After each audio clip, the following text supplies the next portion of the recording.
Good evening, my fellow followers. I just finished doing some wrenching for the first time on the car. I finally decided to look at the weather forecast, and yeah, it was time. There's no warm days left. So I kicked a buddy guy off the lift, and I got my car on my lift, and I started tearing down. So I will go through a couple small things, mostly the supercharger stuff. The supercharger's off the car now, and I'll show you what makes that tick. So we'll start off. I'll just give you a little example here. So here's what's going on in the engine bay right now. I got the valve covers off, we got the supercharger off, and some other stuff here and there.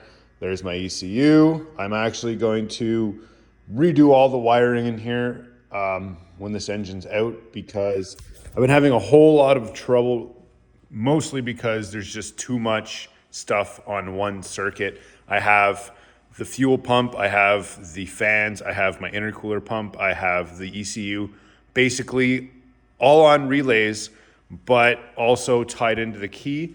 And I just feel like it's too much. Some of the wires get hot. I've noticed that some of the relays have melted. So this thing's gonna get a whole new fuse box, relays. I'm putting in a rocker switch panel in the car. So that's gonna be all good and hopefully no melty. So I'll take a quick look in here and I'll just show you what's going on in here, and then I'll go over to the supercharger on the table. So as of right now, you can see a little bit better on what's going on. When you do an LT head swap, obviously you have to, put the LT heads on, whatever. So I got these from Mass Motorsports. These block off the ports for the direct injection injectors. So you just get, you can get these little plugs, you stuff them in the hole, you hammer them in, and then this rail holds everything in. So you can go to fuel injection after that. You can get different ICT brackets. So this is the supercharger ICT bracket for a truck setup. Now I wanted to get the one for the car. The problem is with this stupid thing that I've designed is that with an LT supercharger, the spacing is so weird that a car belt just wouldn't fit. So I had to use truck accessories. Anyways, moving along, this is the ICT truck supercharger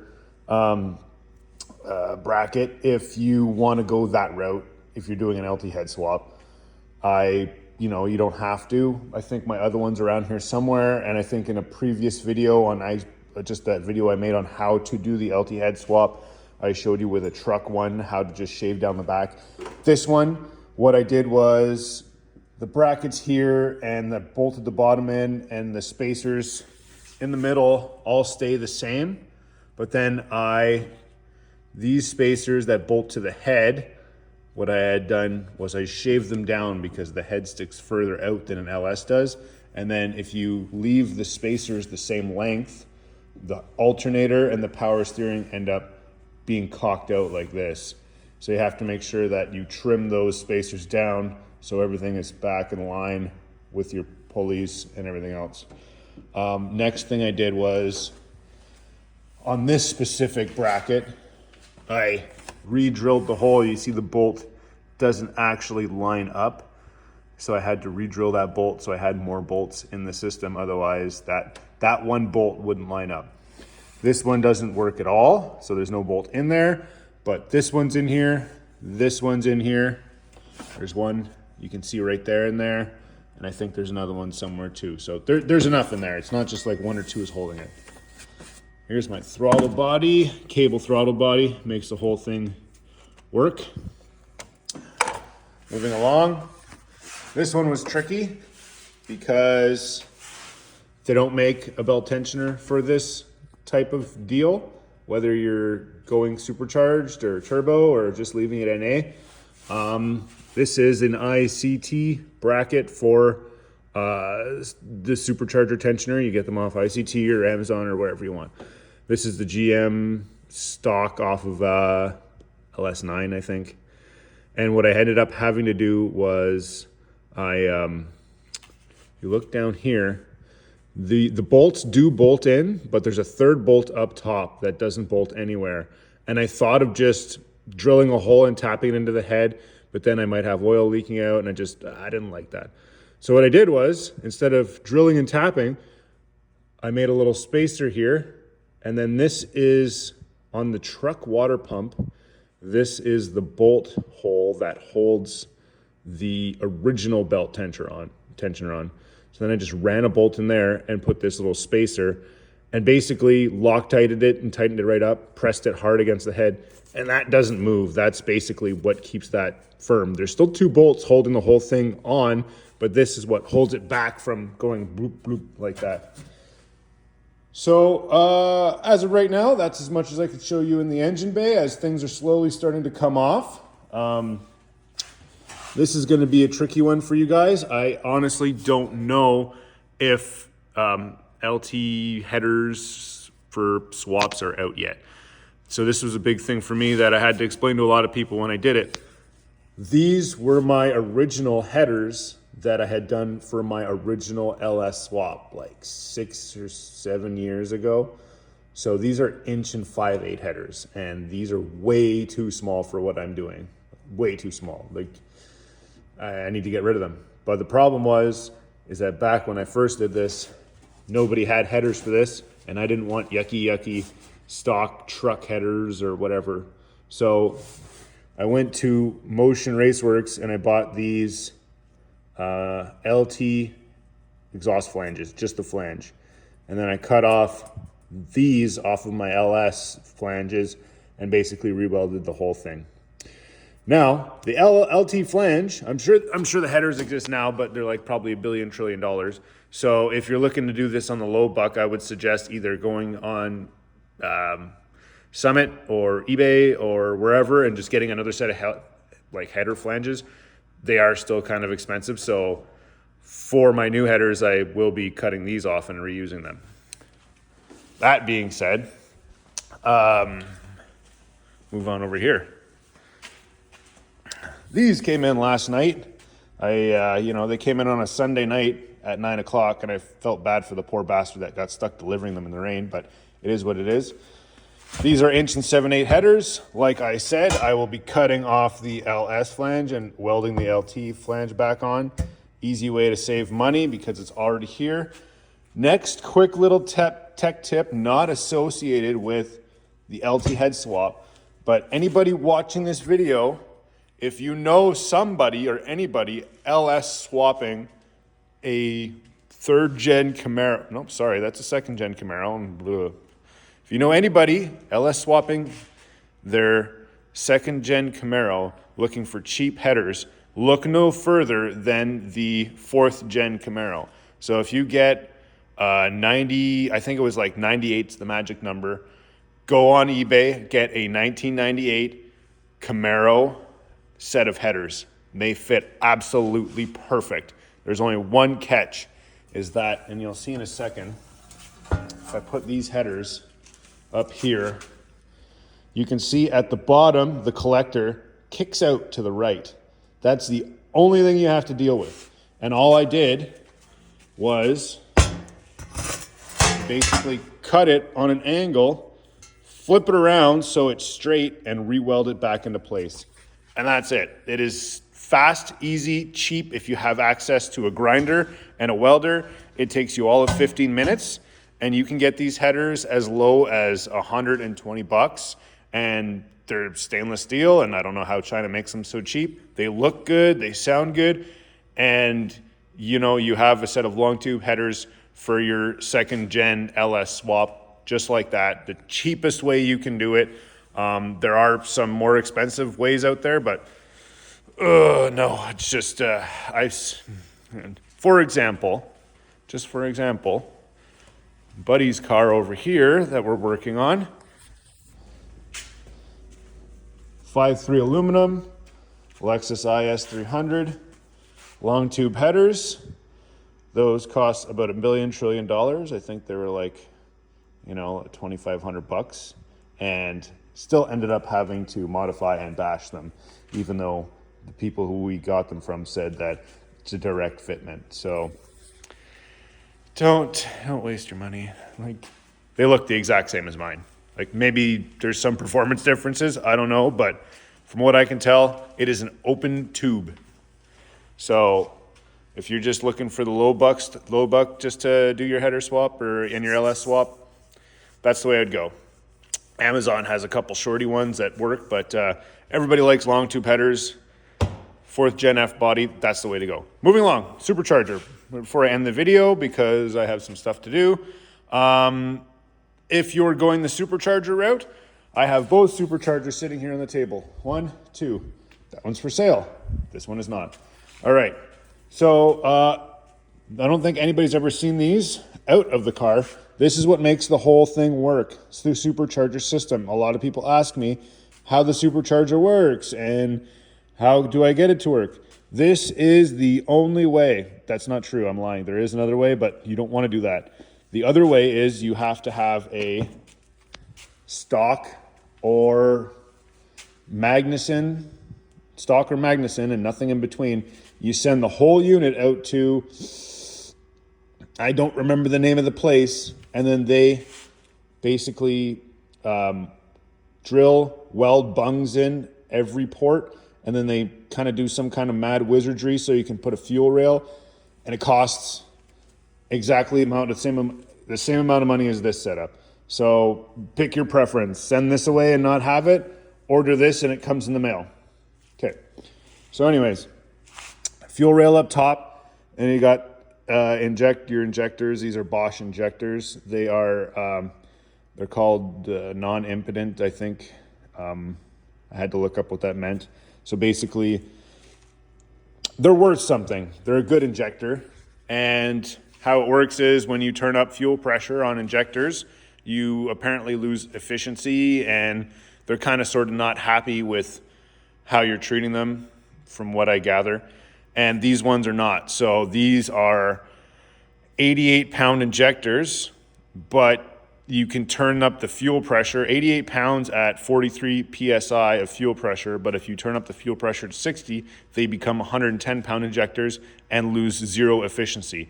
So they are basically 110-pound injectors, and there's no difference. They run the same. They don't lose any efficiency, and they're fantastic. So you can basically pick whatever one you want. If you want to run NA, or you want to run turbo or supercharged, you need that extra fuel, you just turn up the fuel pressure, boom, you're done. It's a great product.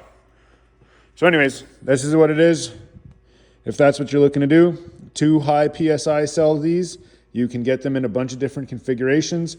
This one specifically is LT1 bolt pattern to LT4 supercharger. If you have LT4 heads, you can go LT4 to LT4. If you have LT1 to LT1, if you're just putting some kind of LT1 intake, like a stock truck intake, you could do that too, but they do make intakes that have port injection in them now, so I wouldn't bother. You can get different length of fuel rail. This one is to, I guess I wouldn't really need these anymore, but I had these stock valve covers, and these ones were up high to clear the stock.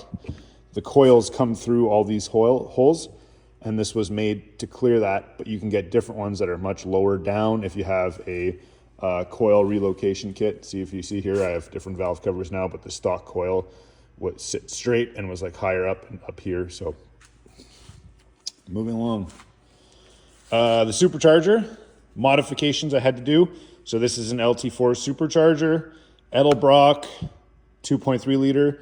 Only things I really did to modify this to make it fit were, this is the vacuum port for my brake booster.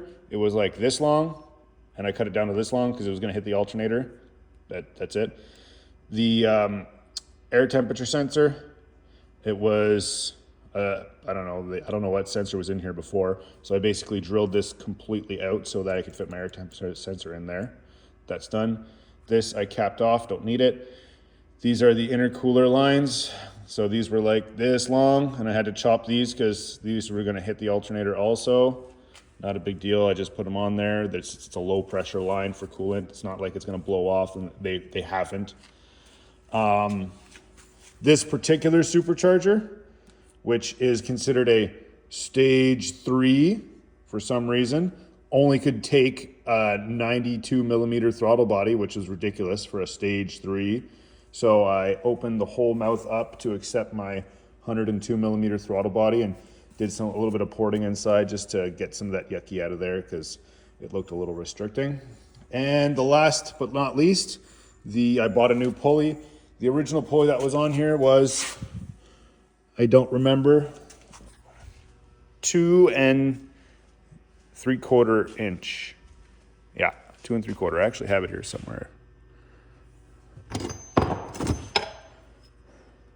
Yep, 2 3/4.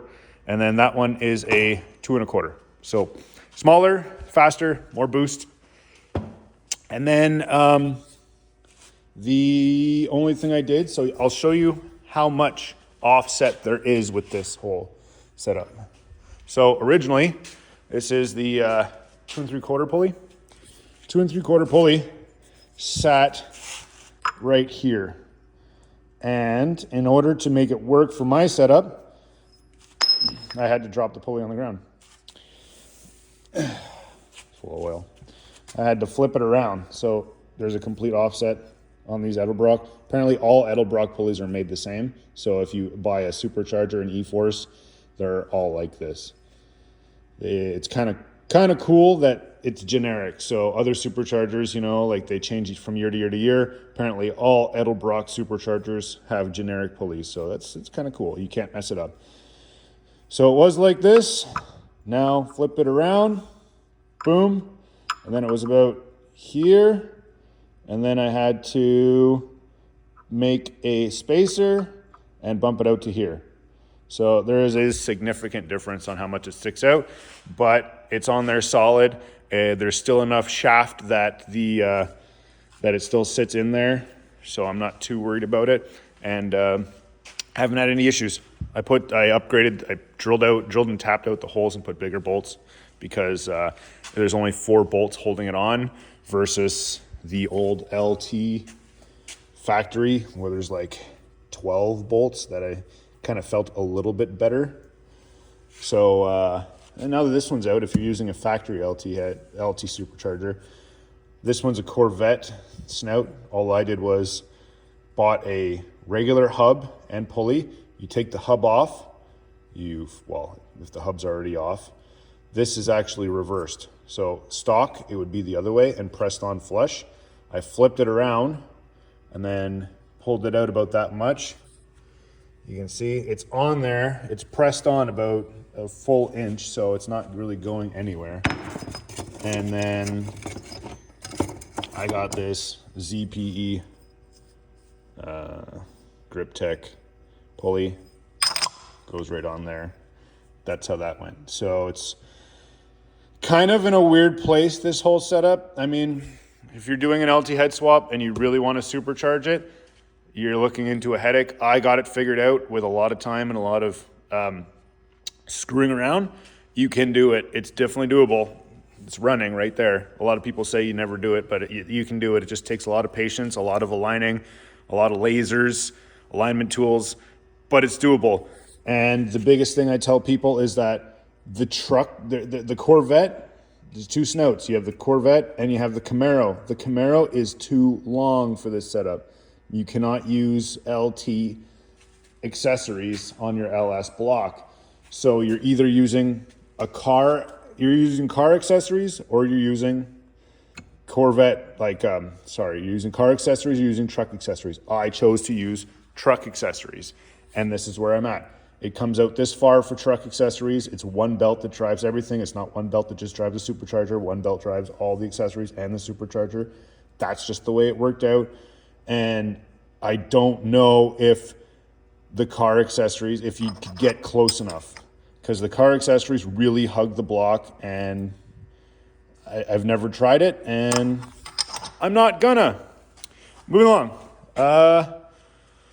I think that's it for today. I said moving along, but that's about as far as I got. So that would be the end of part 1.